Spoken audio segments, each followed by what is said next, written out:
అన్న జోషన్న 6 నెలలు పట్టిందన్న ఇది కట్టడానికి. అంత చక్కటి ఇల్లు, అంత చక్కటి ఇల్లు, అంత చక్కటి బెడ్రూమ్, అంత చక్కటి డ్రాయింగ్ రూమ్, అంత చక్కటి కిచెన్, ఇంత చక్కటి బిల్డింగ్ కట్టడానికి 6 నెలలు పట్టింది. అమ్మ దయచేసి ఎప్పుడైనా ఆలోచించావా? అంత చక్కటి బిల్డింగ్ కట్టడానికి 6 నెలల్లో అంత చక్కటి బిల్డింగ్ కడితేనే సమాచారం. 6 నెలలకే అంత చక్కటి బిల్డింగ్ కడితే 2000 సంవత్సరాల నుంచి నీ ప్రభు నీకు బిల్డింగ్ కడుతున్నాడు. నీ ప్రభు how much more beautiful it should be. ఎంత అందంగా, ఎంత ఆహ్లాదకరంగా, ఎంత ఎటువంటి the heavenly architect, the heavenly architect not employed anybody with his hands లో ఆయన చేతి నైపుణ్యం చేత కట్టబడుతున్న ఆ భవనాలు. అందుకని అన్నాడు, నేను మీకంటే ముందుగా వెళ్తున్నాను, ఎందుకనగా మీకు భవనమును సిద్ధపరచాలి. అంటే తేడాగా వస్తాయి, ఉడుకునే వస్తాయి. ఇక్కడి నుంచి మనం దాన్ని ఎగుమతో దిగుమతో ఇలా అంటాం కదా, వాడిగా ప్రభుని చేయవద్దు పిల్లలు. నేను మా ఊరు ఇక్కడే ఉంటాను. మా ఊరు ఎవడైనా చచ్చిపోతే పెట్టెట్టుకుని, ఎవడైనా చచ్చిపోయి పెట్టెట్టుకుని ఆ సమాధుల తోటికి తీసుకెళ్తా ఉంటే పైసలు ఎగరేసేవాడు. మేము ఎరుకులు వాడు చిన్నప్పుడు పైసలు ఎరుకున్నాం. రూపాయి లేని వాడు ఆ అమ్మ మీద అంత ప్రేమ ఉంటుందో నాకు తెలియదు. కానీ చచ్చిపోయినప్పుడు పైసలు ఎగరేస్తారు. మేము ఎరుకున్నాం. దేవుడికి పైసలు వద్దు, చచ్చిపోయినప్పుడు కాదు. జీవం కలిగిన దేవుడికి ఏమి ఇచ్చి ఆయన రుణాన్ని తీర్చుకోగలము. ఫ్రీగా ఆయనకు స్నేహితులుగా ఉండాలి అనగా నెంబర్ 1 విధేయత నేర్చుకున్నాం. ఆయన స్నేహితులుగా ఉండాలి అనగా ఆయన సన్నిధానంలో నిరంతరము మొరపెడదాం, ప్రార్థన నేర్చుకున్నాం. ఆయన స్నేహితులుగా ఉండాలి అనగా ఆయన భాగాన్ని ఆయనకి ఇవ్వడం నేర్చుకున్నాం. 4వ మాట చెప్పి నేను ముగిస్తున్నాను. ఆయనకు స్నేహితులుగా ఉండాలి అనగా మన యొక్క జీవితాల్లో కమిట్మెంట్, సమర్పణ మన యొక్క జీవితాల్లో నేర్చుకున్నాం. What ever extent it may be, it may cost you something, it may cost your dear ones, ఈ యొక్క జీవితంలో ఏది త్యాగం చేయవలసి వచ్చినా దానిని త్యాగం చేయడానికి నీవు వెనుకాడవద్దని ప్రభు పేరిట నేను జ్ఞాపకం చేస్తున్నా. అబ్రహమా, నీకు ఒక్కడైన నీ కుమారుడు, నీవు ఎక్కువగా ప్రేమించి నీ కుమారుడు ఇస్సాకును నాకు బలిగా ఇస్తావా? అబ్రహమా, that's the reason why God himself called Abraham is my friend. Abraham is my friend. దేవుడు అన్నాడు, అబ్రహాము నా స్నేహితుడు. ఎందుకు అనగా తన జీవితాన్ని నా కొరకు ఇచ్చినవాడు. ప్రాణం పెట్టి వాని కంటే ఇంకా మంచి స్నేహితుడు ఎవరు ఉంటారండి? మంచి స్నేహితుడు తన యొక్క మంచి కాపుని తన స్నేహితుడు కొరకు ప్రాణం పెట్టిన వానిగా ఆ యొక్క అబ్రహాము తన కుమారుని ఇస్సాకును బలిగా ఇచ్చాడు. మోరియా పర్వతం మీద ఎక్కాను. నేను యెరూషలేము వెళ్ళానండి. ఆ మోరియా పర్వతాన్ని నేను ఎక్కాను. నేను ఎక్కుతుండే కాడు లాగాలి. అదంతా ఈ యొక్క చరిత్రలో చాలా మోరియా పర్వతాలందరినీ పాడు చేశారు. తదుపరి మిగిలిన వారు పట్టుకున్నారు దాన్ని. ఇది ఇప్పుడు యెరూషలేము యూదుల చేతుల్లో లేదు. కాబట్టి ఆ మోరియా పర్వతం మీద గోల్డెన్ టెంపుల్ ఉంది. కాబట్టి మోరియా పర్వతం మీదకి అబ్రహాము ఎక్కాడు. అబ్రహాము బలిపీఠాన్ని కట్టాడు. అబ్రహాము బలిపీఠాన్ని కట్టడానికి ముందుగా నన్ను అనేక పర్యాయాలు దుఃఖంలోనికి తీసుకుని వెళ్ళిన ఆ యొక్క ప్రశ్న అబ్రహాం వెళ్తున్నాడు.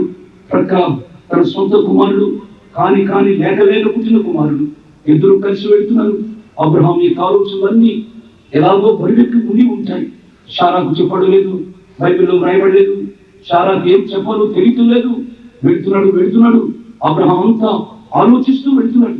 ఎలాగ దహన బలి ఇవ్వాలి, ఎలాగ కన్న కొడుకుని నరకాలి, విషయాలు వెళుతుండగా అనవసరంగా ఇస్సాకు బాలుడు ప్రశ్న వేశాడు. డాడీ ఇంగ్లీష్ లేక మన భాషలో నాయనా దహన బలికి కట్టెలు ఉన్నది, దహన బలికి నిప్పు ఉన్నది, దహన బలికి కత్తి ఉన్నది, దహన బలికి అన్ని ఉన్నాయి. ఓ తండ్రి డాడీ అన్ని ఉన్నాయి. దహన బలికి గొర్రె పిల్ల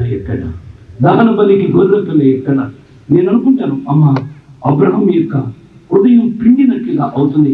గద్గద స్వరంతో లేక హృదయం పిండి వేస్తున్నప్పుడు అన్నాడు, ఆ గొర్రె పిల్లవు నీవేనాయన అనవలసిన అబ్రహాము ఆ గొర్రె పిల్లను ప్రభువు చూసుకుంటాడు. ఆయన అంతరంగంలో పెదవులతో అన్నాడు ఆ మాట. అంతరంగంలో ఆ గొర్రె పిల్లవు నీవేనాయన. గొర్రె పిల్ల అయిన ఇస్సాకును బలి ఇవ్వడానికి వెళ్ళాడండి. బలి ఇస్తున్నాడు. చేయి పైకి లేపాడు. పిల్లడు చేయి దిగింది అని అంటే ఇస్సాకు 2 ముక్కలు అవుతాడు. పరలోకం ఊగిసలాడిపోయింది, పరలోకం ఊగిసలాడిపోయింది. కాబట్టి అప్పుడు దేవా అబ్రహాము కత్తిస్తాడు, దిగినట్టు చాలు, ఇస్సాకు 2 ముక్కలైపోతాడు. దేవా ఇంటర్ఫియర్, జోక్యం చేసుకోనన్నా, జోక్యం చేసుకోకపోతే వారసపుత్రుడు ఇస్సాకు బలి అయిపోతున్నాడు అనుకున్నాడు. God himself came down in the form of Jesus. యేసు ప్రభు, యెహోవా దూత అని బైబిల్ ఎక్కడ రాయబడిందో, యేసు ప్రభు అండి the second personality of Trinity, the second personality of Trinity. త్రిత్వములో 2వ వ్యక్తి అయిన యేసు ప్రభు యెహోవా దూతగా అబ్రహామా ఆగు. అప్పుడు అన్న మాట, దేవుడు మేడే కావునింటి విత్ అబ్రహాం, అబ్రహాంతో దేవుడు ఒక నిబంధన చేశాడు అని ఒక commentator రాశాడండి.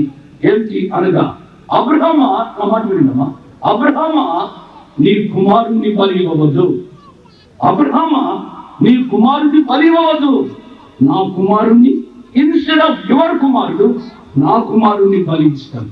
That's the reason why Jesus has come to this world.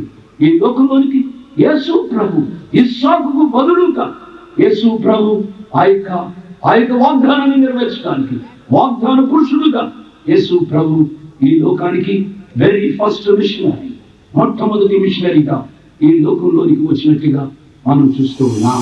ఇక్కడ మీరు గమనిస్తే మనుషుల మాటలు ఎప్పుడైతే ఆ దొంగ వినడం ఆపేసి దేవుని మాట విన్నాడో, ఆయన తెలుసుకున్నాడు ఏంటిదనగా, ఇది మనమైతే శిక్ష పొందడం కరెక్టే, ఈయన శిక్ష పొందడము కరెక్ట్ కాదు. ఈరోజు ఎంతమంది ఇక్కడ ఉన్నవారు మీరు ఆలోచించాలి. ఈరోజు మనకు ఒక అవకాశం వచ్చింది, ఇంత అననుకూలత వాతావరణంతో ఉన్న మీరు రావడానికి కారణం, ఈరోజు మీరు వాక్యం వినడానికి మీరు రావడానికి కారణం, మీ జీవితాల్లో దేవుడు మీకు ఇచ్చిన ఒక అవకాశంలో దేవుని వాక్యం ద్వారా మీరు బలపడడానికి అనేది మీ జీవితాల్లో గమనించాలి.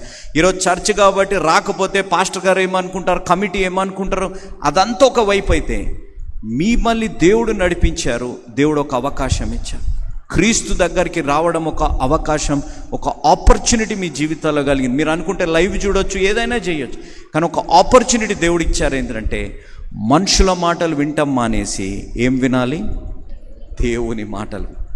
దేవుడు మాట విన్నాడు, బాగుంది. ఇంకొక దొంగని గద్దించాడు, బాగుంది.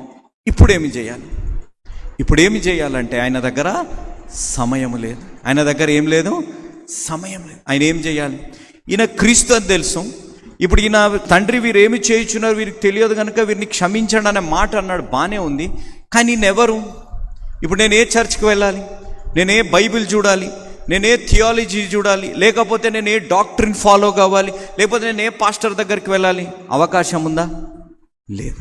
ఆయన దగ్గర సమయం. ఆయన దగ్గర ఉన్న ఒకే ఒక అవకాశం, సిలువ దగ్గర మరణించే ముందు క్రీస్తుని ఆయనను అంగీకరించాడు. He did not have any time. ఆయన దగ్గర సమయం లేదు. అందుకే పౌలు మహాభక్తుడు రాసిన మాట, ఇదే అనుకూల సమయం, ఇదే రక్షణ. This is the time.